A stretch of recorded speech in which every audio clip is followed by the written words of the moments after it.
I'm thinking I want to live to be 127 years old, and I don't want the virus to get in the way. That's North Omaha community activist Preston Love Jr., who received his COVID-19 vaccine today. He wants to encourage the North Omaha community to do the same. But decades of medical mistreatment in the Black community has deep roots in America's history. It's this history that has left many concerned about the vaccine. 3 News Now reporter Rudolph Sinitis spoke with prominent Black figures in the Omaha community on how looking into America's past can be a lesson and an opportunity to make things right. Nebraska is now vaccinating the 65 and older population. CEO of the Nebraska Department of Health and Human Services, Danette Smith, knows that this population is important. With us doing vaccinations for 65 and plus, we're probably going to hit a lot of our communities of color.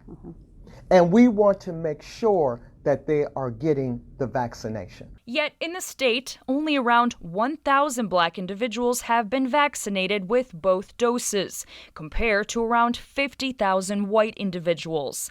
These discrepancies show a real skepticism coming from the Black community towards the COVID vaccine. And we don't have to look that far into America's history to find out why. The Tuskegee syphilis study recruited Black men in Alabama to study the effects of the disease without ever providing treatment, even when treatment became available.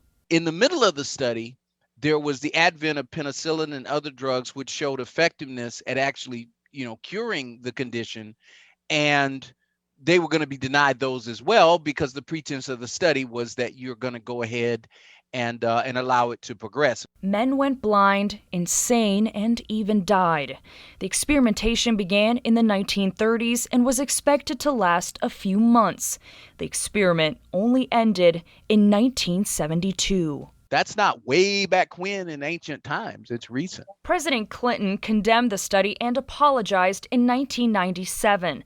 But those deep-rooted trust issues in the government and public health plague the Black community to this day. So how do we get the already vulnerable Black community vaccinated and protected from COVID-19 after years of medical mistreatment? This is a chance for public health officials in Nebraska to do something they haven't always done, frankly.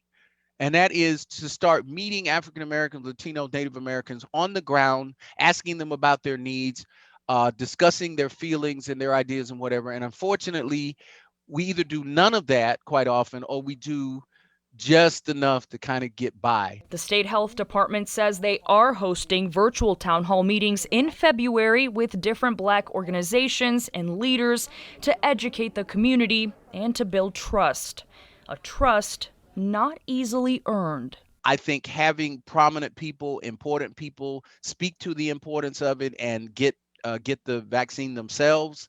And I see a lot of that going on. I think that's important. And I'm saying to my community, take the vaccine. North Omaha community activist Preston Love Jr. received his COVID vaccine Thursday and encourages others to do the same.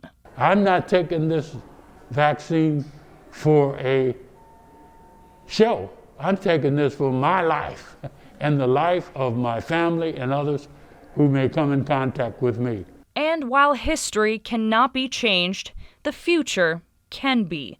Communities of color can be protected from COVID-19 with a vaccination ready to create some good instead of evil. Reporting in Omaha, Rudolph Sinitis, 3 News Now. Again, the state health department is hosting virtual town hall meetings with communities of color to discuss vaccine questions. Now, dates and times of those meetings will be on our website, 3newsnow.com.